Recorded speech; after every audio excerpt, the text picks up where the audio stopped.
hombres que para engañar y se emplean con astucia las artimañas del error. Muy bien. 4.14. 4.14, ahí lo leímos. Aquí dice, el mío dice, invitación al crecimiento. Dice. Así que no seamos niños caprichosos que se dejen llevar de cualquier viento de doctrina, dice. Engañados por esos hombres, no lo dice bien, Efesios 4.14, que son maestros en conducir al error. 15. Entonces conociendo la verdad, son astutos, son maestros por conducirla. Conociendo la verdadera doctrina, mis hermanos, es la doctrina de Dios, seremos salvos ya que hemos sido escogidos para salvación. Eso vamos a hacer ahora. 4.14. Para los hermanos voy a darles textos, pero les voy a preguntar dónde están, a ver si los localizan. O les digo el número del texto y ustedes me dicen qué dice. Perfecto. Ahí está Ahí está el hermano Gavino. Entonces, ¿dónde está el texto que dice que somos llamados para salvación y no para ira?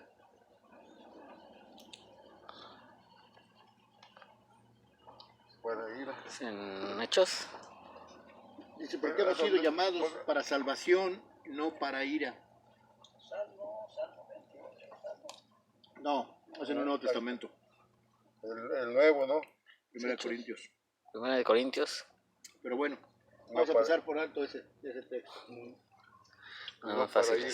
Así que de tal forma que si tenemos si retenemos más bien lo que hemos aprendido y lo practicamos,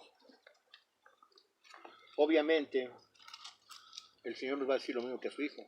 Estos son mis hijos amados en los cuales tengo complacencia. 1 Corintios, capítulo. Entonces hallaremos gracia delante de Dios. ¿No lo creen así? Amén. Dios se agrada de la obediencia. A ver, vamos a ver qué dice 2 Tesalonicenses 2.15.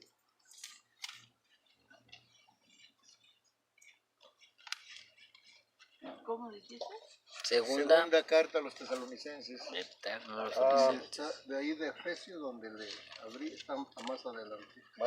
Colosenses, Tesalonicenses. Segunda carta. ¿Primera o segunda? Segunda. ¿Capítulo qué?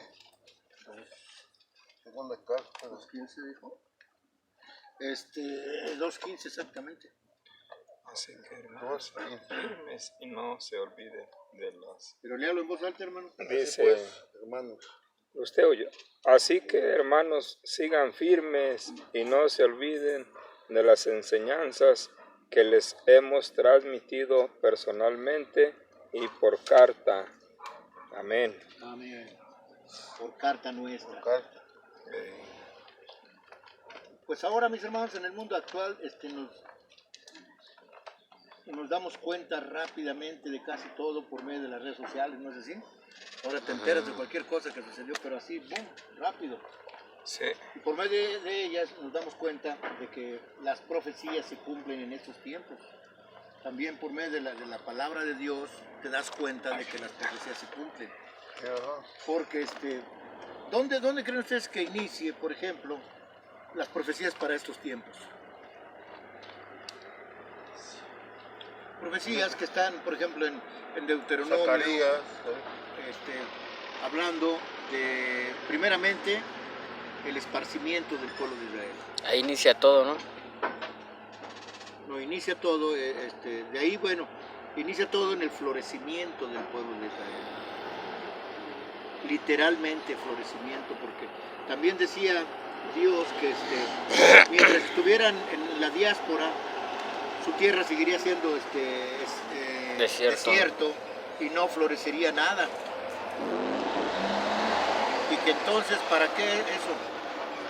Para que descansara la tierra, lo que no había descansado mientras Israel la ocupó, la tierra. Porque recuerden que Dios les había dicho al pueblo de Israel que trabajaran la tierra, ¿cuánto? 6 años, exactamente. Y al séptimo año la dejaron descansar. Y no hicieron eso. Por eso dice que ahora mientras estaban en la dispersión, en la diáspora, esa tierra recuperaría su descanso. ¿Sí? Y entonces dice que mientras ellos estuvieran fuera de su tierra no florecería nada. Pero que cuando volvieran, dice, entonces crecerían arrayanes, crecerían toda clase de árboles y frutos y florecerían literalmente, hermano. No, segunda de Y Colosas. desde la guerra de los 6 días, no, un poco más para acá, como por el 75, 70, 75, empezaron a exportar flores, frutas, legumbres a todas partes del mundo. Y así estaba profetizado. Ahorita no traigo la lista de los textos donde dice que llenarían de frutos el mundo, dice Dios, cuando ya volvieran a su tierra. Dice, yo los recogeré en los últimos tiempos, dice, de los 4 puntos de la tierra y del mundo, dice, y los pondré en su tierra y le habitarán para siempre. Ese es el inicio entonces del recogimiento del pueblo de Israel. Eso se da ya después, en el 14 de mayo de 1948. Cuando entonces la tierra que estaba bajo el poder, ¿quién era, bajo qué poder estaba Palestina? ¿Bajo qué nación estaba? Inglaterra. En ese tiempo estaba de Inglaterra. Exactamente. Inglaterra tenía bajo su poder a Palestina. Y entonces, fíjense la historia que tenemos que prestar atención, mis hermanos. En esos tiempos le envía una carta, a la reina Isabel de Inglaterra, a la familia Rothschild, que son sionistas. Le envió una carta diciéndole que les iba a retribuir o a regresar su tierra. Y entonces esa carta se lleva y se lee en las Naciones Unidas, y en las Naciones Unidas se decreta el 14 de mayo que Israel es un Estado. Muchos no estuvieron de acuerdo, y por ello poco tiempo después, en 1967, se lleva a cabo la Guerra de los 6 días, cuando entonces Israel recupera Jerusalén, en parte, ¿no? Porque también recuerden que está peleada esa capital por las 3 religiones monoteístas del mundo, judaísmo, islam y cristianismo católico, ¿no? Y entonces inician ahí las profecías para estos tiempos, o sea, para entender que estamos en los últimos tiempos, para entender eso, ¿no? Porque también la venida de Jesús está próxima. ¿Cómo nos daremos cuenta de que la venida de Jesús está próxima? Por los señales que dijeron los profetas. Exactamente, exacto. Recuerden, Jesús les dice, hace 2000 años a su pueblo les dijo, aprendan de la higuera, aprendan de la higuera. Dice, cuando vean que están brotando los retoñitos, saben bien que el verano está cerca. Así entre ustedes, ¿quién era ustedes? El pueblo, Se refería a la iglesia, ¿no? No, se refería a los apóstoles. Los apóstoles representan la iglesia cristiana evangélica. Así entre ustedes, cuando vean que todas estas cosas están sucediendo, sepan que está a las puertas. ¿Qué es lo que está a las puertas? La segunda venida. Cristo Jesús. Y esas cosas, entre comillas, están dándose en estos tiempos, mis hermanos. Esas cosas se están dando en esos tiempos. Entonces, inclusive recuerden que la profecía de las 70 semanas no era para entenderse en estos tiempos.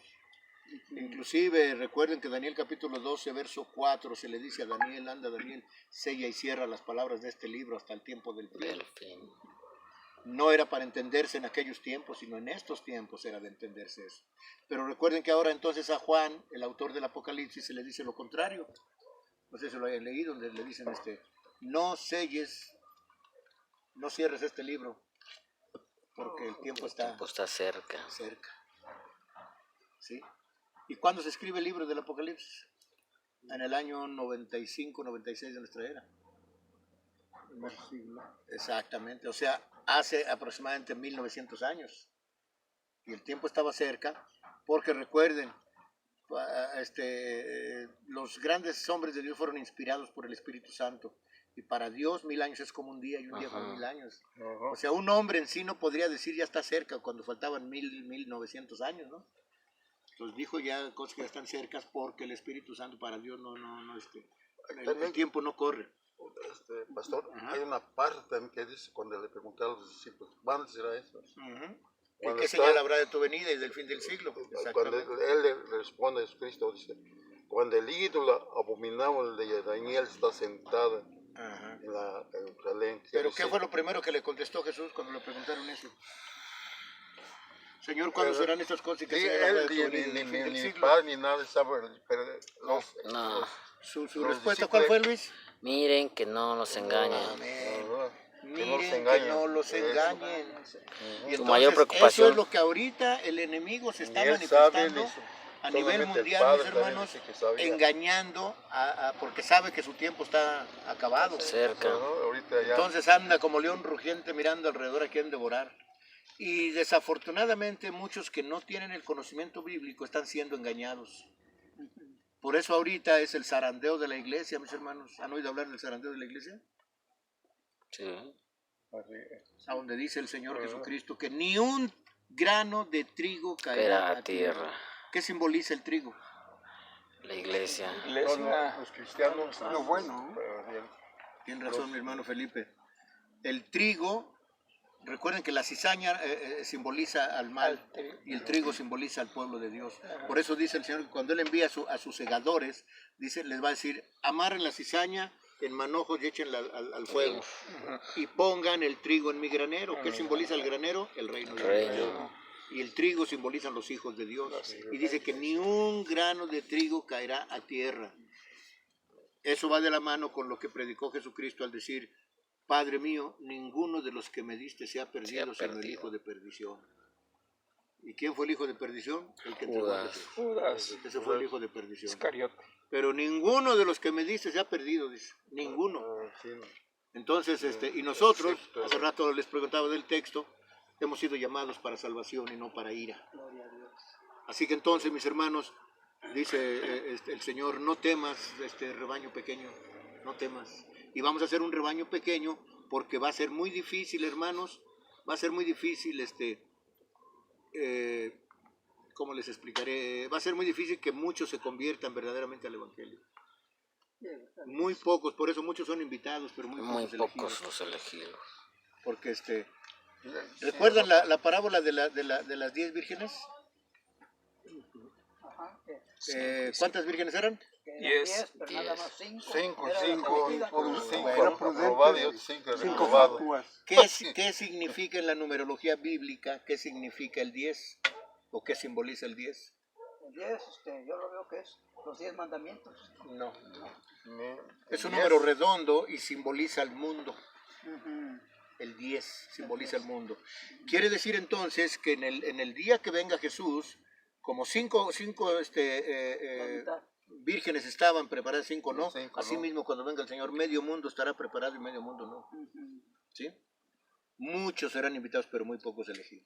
Sí, entonces, eso es lo que debemos de pensar, hermanos, al estudiar la palabra de Dios. No es una moda, no es un, ¿cómo les explicaré? Algo temporal, pasajero, no. Es un medio de vida, mis hermanos. El Evangelio es un medio de vida, exacto. El Evangelio es ya para siempre. Apocalipsis 14:6 dice, vi un ángel del cielo que traía el Evangelio eterno. Entonces el Evangelio es eterno. Entonces, Pablo le dice a los judíos, ajá, a ustedes les mandé, dice, para que tengan la vida eterna. Como no la aceptan, me voy por los paganos, dice.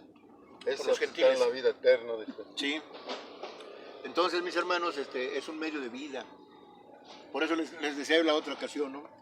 ¿Qué tanto están dispuestos a sacrificar por la obra de Dios? Para empezar, un buen cristiano, mis hermanos, tenemos que decir, como dijo Gabinito hace rato, Señor, heme aquí. Envíame a mí, Señor. Heme aquí. O sea, ya no vivo yo, mis hermanos, mas Cristo vive en mí. Y lo que vivo en la carne, dice, lo vivo para gloria y honra de mi Señor. Entonces, ¿qué estamos dispuestos a sacrificar cuando el Señor Dios Todopoderoso Es como decirle- sacrificó a su propio Hijo en pago a nuestros pecados? Es como decirle, estoy en tus manos. Así es. Pero la cuestión es esta, tenemos que ser siervos útiles, no inútiles. Por eso. ¿Sí? Sí, pues, Entonces, a tus recuerden órdenes. en la parábola de los talentos, la gran diferencia del de 10 con el de 1, ¿verdad? Al de 10 le dijo, oh, pues buen siervo y fiel, ¿verdad? Sobre poco te puse y sobre mucho te pondré. Y al de 1 le dijo, primero al de 10 le dijo, Negligente. bien, buen siervo y fiel. Y al otro le dijo, siervo inútil.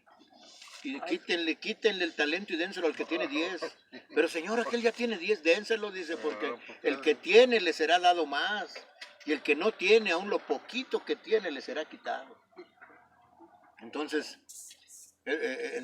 cuando entendamos esto, mis hermanos, claro, no estoy proponiéndoles que abandonen a su familia, ya no vean por ahí. No, eso no. No sería yo cristiano si les dijera eso.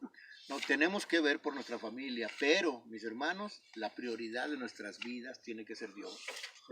Tiene que ser Dios en la prioridad de nuestras vidas. ¿Verdad, hermano? Vemos lo que pidió Salomón con el Señor. Dijo, Señor, pues, ¿qué cosa te pediré? Todo me has dado, todo tengo. Solamente, Señor, lo que te pido que me des sabiduría para poder vivir y poder manejar este pueblo. Que es muy grande. Entonces, es lo más que debemos de aprender, que el primer lugar es nuestra vida, el conocimiento al Evangelio. Que las cosas materiales por añadidura, ¿dice el Señor? Sí, claro. Sí, entonces, si nuestra prioridad es Dios Salomón, y nuestra vida hemos decidido entregársela a falló. Dios, porque eso es lo que hacemos cuando nos convertimos al Evangelio, ¿sí sabían eso? Hacemos lo un que compromiso no con ven Dios y le entregamos nosotros. nuestra vida. Hay este canto que tenemos que dice, esta es mi vida y te la Te la ofrezco. ofrezco. ¿Sí se acuerdan cuál es ese canto? Es un estribillo de himno, creo. Un alabanza. Esta es mi vida y te la ofrezco. No me acuerdo la Es un tonalidad. estribillo. Pero creo que así dice, esta es mi vida y te la ofrezco. Un Entonces, sacrificio quiero ser. Se pase lista. Cuando pasa lista, exacto. debería de Yo a haber, mi nombre muy feliz mi responderé. modo de Es pensar, aquí. Amén. debería de haber. Bueno, continuamos, mis hermanos. Recuerden, vamos a dejar los últimos 15-20 minutos para preguntas y respuestas. Así que entonces, mis amados hermanos,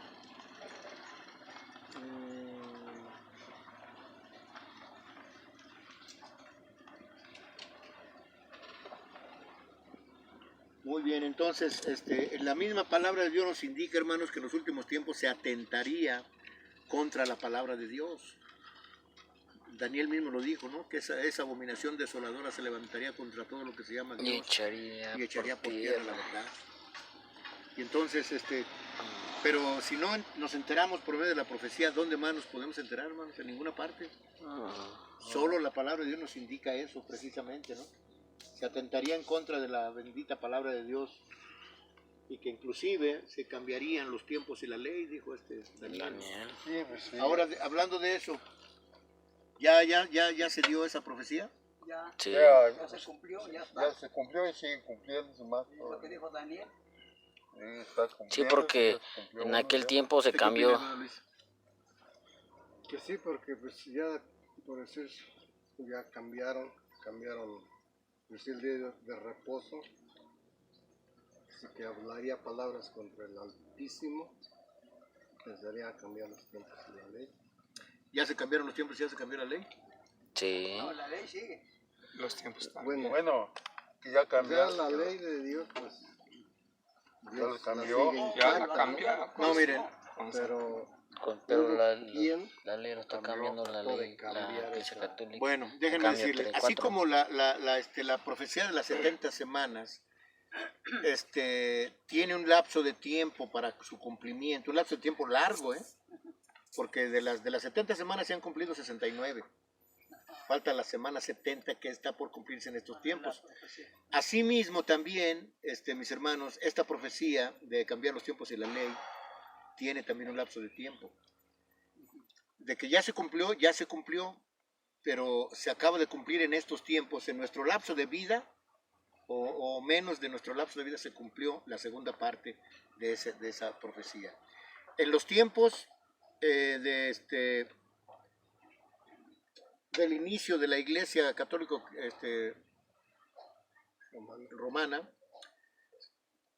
se cambian los tiempos, o sea, se cambia, Constantino I cambia el sábado por el domingo, eso es cambiar los tiempos. Y la ley se cambia en estos tiempos, porque en la Iglesia Católica ya cambiaron 4 mandamientos. Y ojo, ¿cuáles 4 fueron los que cambiaron? Los primeros 4 que van en honor, respeto y temor a Dios. 4 de Dios. Cambiaron el primero, no tendrás dioses ajenos; el segundo, no tendrás imagen; el tercero, no tomarás el nombre de Jehová tu Dios en vano; y el cuarto, guardarás el sábado. Esos 4 son en honor, respeto y temor a Dios, fueron los que cambiaron en la Iglesia Católica. Entonces ya cambiaron también los tiempos y la ley también. Entonces, ¿qué dicen ahora? ¿Cómo que dicen ahora? ¿Son distintos? No, Por ejemplo, el primer mandamiento de la Iglesia Católica, Es lo que voy a decir. el primero dicen que es amarás a tu Dios por sobre todas las cosas. No está ni el primero en la Iglesia Católica, ni el primero en están todos modificados ya. Éxodo ni Deuteronomio. No tendrás dioses ajenos delante Así es. de mí.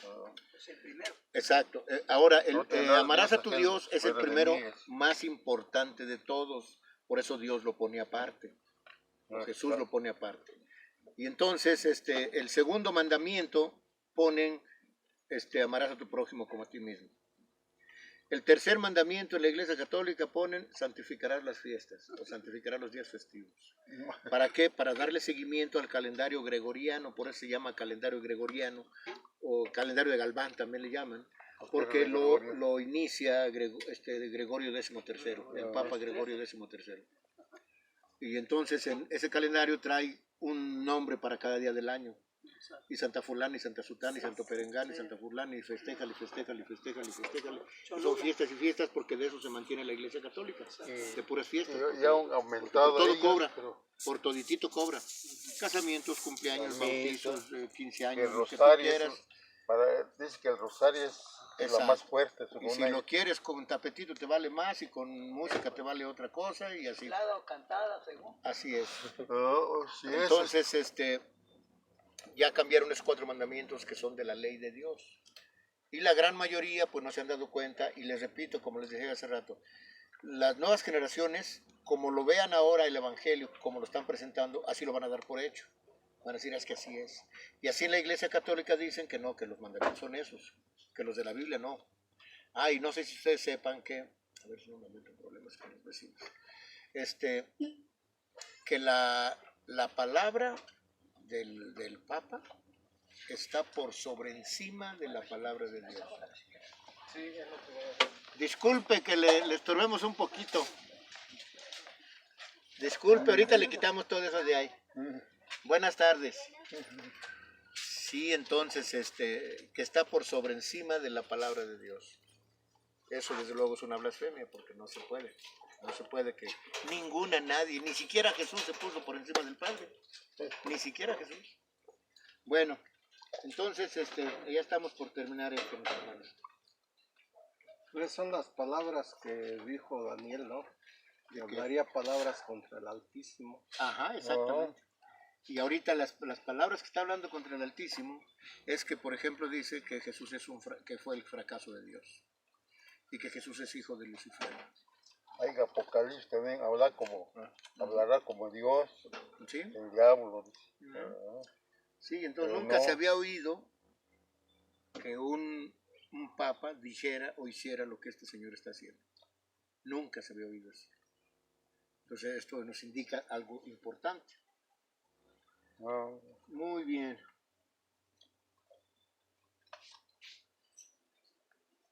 Todo aquel que predica o que predicaba el Evangelio, incluyendo a Jesucristo, era cuestionado por las autoridades judías y los romanos también. Porque le decían a Jesús, tus discípulos no se lavan las manos, ¿por qué sanas en sábado? ¿Eres tú el Mesías? ¿Con qué autoridad haces esto? Y todas esas cuestiones le preguntaban a Jesús, ¿no? Al hablar él de la palabra de Dios. Y Jesús fue cuestionado inclusive por el sumo sacerdote. Y le preguntaban a Jesús acerca de sus discípulos Y ojo, también le preguntaban acerca de su doctrina. Todos le preguntamos. Exacto. A ver. Vean por favor Juan 18, 19 al 23. Juan 18, 19 al 23. Y vean lo que 19. Y el pontífice preguntó a Jesús acerca de sus discípulos y de su doctrina. Jesús le respondió: yo manifiestamente he hablado al mundo, yo siempre he enseñado en la sinagoga y en el templo, donde se juntan todos los judíos, y nada he hablado en oculto. ¿Qué me preguntas a mí? Pregunta a los que han oído que les haya yo hablado. He aquí, esos saben lo que yo he dicho. ¿Al 21 o al 22? al 23. 23. Y como él hubo dicho esto, uno de los criados que estaba allí dio una bofetada a Jesús diciendo: ¿así respondes al pontífice? Respondióle Jesús: si he hablado mal, da testimonio del mal. Y si bien, ¿por qué me hieres? Amén. Entonces vean ustedes, así mismo va a suceder hoy en día, hermanos. Cuando prediquemos la verdad, cuando hablemos la verdad, en el hospital, la Clínica 25 del Seguro Social aquí en Zaragoza, me increpó fuertemente una doctora que por qué andaba yo predicando que el infierno no existía. A mí también me Pues regañaron bíblicamente no ayer. existe, doctora. ¿Cómo no? Sí existe. Lo bueno es que usted lo defiende así como si se quisiera usted ir para allá, ¿no? No, ¿cómo cree? Bueno, es que pues, yo veo que lo defiende usted a capa y espada, pero bíblicamente no existe como lugar de tormento, doctora. Ah, pues no ande predicando eso. A la próxima que vamos ya nos prohibieron predicar la palabra. No sé ahora cómo nos vaya a ir este domingo, vamos a ir otra vez a llevar. Pueden dejar las tortas, pero no pueden hablar. A los hospitales y todo, vamos a llevar. Pueden dejar las tortas, pero no podemos. Y a ver, no nos prohíben nuevamente hablar de la palabra. Pero en fin, así No, que le entonces... aumentan. ¿Vas a llevar tortas? No. Porque te A nuestra vas a llevar tortas a ellos para que ya no te rechacen, No oí que rechacen dijo. o cómo. Nada más Se ríe mucho, pero no oí que... No vas a ir a Nuestra Señora de Lourdes a llevar. La señora de Lourdes. ¿Quién es la señora de Lourdes? Pues ahí es donde yo vivo. Ah, no, mejor yo creo que vas a decir esto. Oye, no me apuntas ahí para ayudarte a repartir tortas. Si quieres, ¿a dónde? ¿Cuándo? El domingo próximo. No, el domingo. Que si le dijera a Jesús, oye, me los voy a llevar a todos, no puedes el domingo, pues el domingo me los voy a llevar. ¿Qué dijera? No puedo. No puedo. No, hoy no puedo, Señor. Discúlpame, pero la bofetada más duro ¿Que le va a dar Jesús? que nos van a señalar cuando mi pastor predique que el sacrificio no fue el viernes. Es una bofetada. Exactamente. Cuando mi pastor diga el sacrificio no Fue el viernes, miércoles. jamás fue el viernes. Fue el miércoles y resucitó el sábado. Esa es la bofetada. Eso es. Porque va a hablar con la verdad. La doctora lo va Y a la verdad correr. lastima. Entonces, mis hermanos, nos van a cuestionar, como ya lo están haciendo desde ahora, déjenme decirles, porque digo que por eso preparé estos estudios para llevárselos a los hermanos de la escuela donde estamos yendo, la escuela ahí en Villada, con el hermano Suriel. Ahí están, es la sede de la escuela bíblica. Estamos yendo y les hablaba de que de qué piel les vistió a Adán y a Eva. Es piel de cordero. Exactamente. Tuvo que morir un cordero. Y de ahí para acá, hermanos, viene hablándose del simbolismo del Salvador del mundo desde el principio de la creación. ¿Cómo se llama, cómo se le denomina la Pascua? Aparte de ser la remembranza del rescate del pueblo de Israel, ¿cómo se le llama? ¿De qué otra forma se le llama la Pascua? El salto del ángel. Amén. ¿Y por qué salto del ángel? porque Simboliza el cómo en salvó a su donde- pueblo. en las casas donde estaba la Hubo una sangre, marca. ¿Sangre de qué? del cordero. Exacto, exacto. Se saltaba Exactamente. y ya no mataban los primogénitos Sangre de de cordero. Israel. O sea que entonces desde ahí no deja, bueno, desde es la Adán y marca que Eva, dejaban para Dios que no deja fuera de la para que ahí no salvación a pasara Adán y ya Eva. Y los el mataron. mal, sí, que murieron. Dios no deja fuera de la Era una salvación a marca Adán y que a Eva. dejaban. Y a través de la historia se viene reafirmando la salvación por medio del Hijo de Dios. Desde el- Hasta ahorita por la En sangre Abraham de- también, ¿no? Sí, también igual. Cuando lleva a sacrificar a Isaac, Exacto. También. Dios le pone El cordero, Cordero. exactamente. Ajá. Entonces vean ustedes cómo a través de la historia se ha hablado de la salvación, el plan de salvación de Dios por medio de su Hijo. Y nos han enseñado en la iglesia que solo Cristo salva. ¿Será cierto eso? No, Dios, el Padre, es el que promueve todo El eso. plan de salvación es realizado por el Padre por medio de su Hijo. Porque A través no de hay otro Cristo. nombre dado a los hombres en el cual pueda ser salvo más que en el nombre de Jesús. Pero no solo Cristo salva, porque entonces el plan viene del Padre por medio del Hijo, ¿no es así? Sí. O sea, la salvación es por medio de Jesucristo. No hay otro nombre Claro. donde pueda ser salvo más que en el nombre de Jesús. Pero esto lo decide el Padre desde el principio de la creación.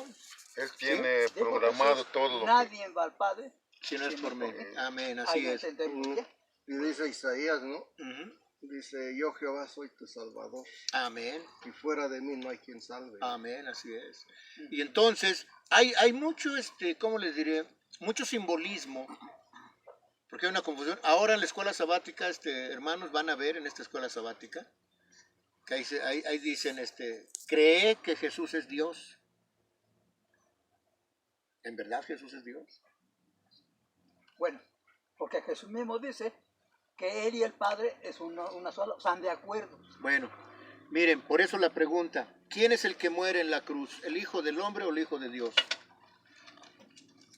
El Hijo El del Hijo del Hombre. Hombre, ¿no? El Hijo del Hombre. Claro, El Hijo del Hombre. porque Jesús tiene un principio y un fin. Jesús nace del vientre de María y muere en la cruz. El Hijo del Hombre, Madre Salmo, no así el Hijo de Dios. 82. Porque en el principio era el verbo y el verbo era con Dios y el verbo era Dios. Entonces, Pero- yo estaba mal porque yo así lo entendía. Claro, pero Juan 1:14 dice, y ese verbo se hizo hizo carne carne. y vino y habitó entre nosotros. Mm, Ese verbo, esa palabra se hace carne en el vientre de María. sí. Así como Dios dijo, hágase la luz, así dijo, hágase mi hijo en el vientre de María. Y se hizo el Hijo de Dios en el vientre de María.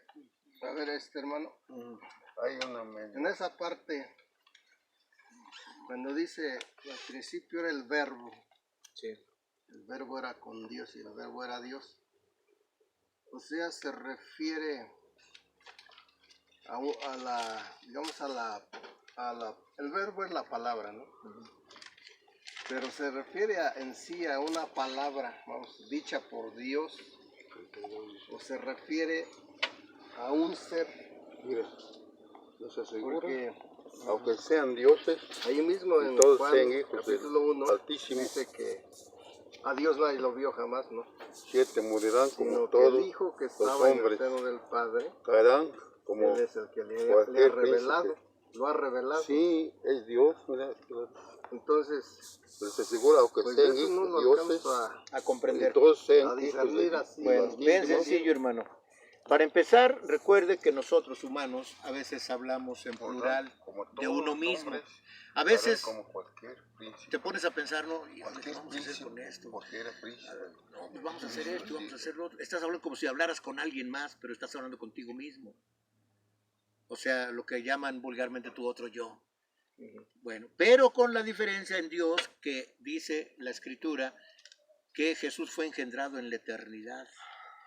Ya existía, O sea que entonces Dios puede mira, Dios, crear un ser salido de su seno, de él mismo, y darle vida, darle cuerpo. Y es entonces el Hijo de Dios el que en Juan 1:3 dice, todas las cosas por él fueron hechas, y sin él nada de lo que ha sido hecho fue hecho. Ahora, ese Hijo, claro, Juan 1:1, el principio de Juan 1:1 no es el mismo principio de Génesis 1:1. No. Bueno, entonces el principio de Juan 1.1 es la eternidad. Y el principio de Génesis 1.1 es la creación.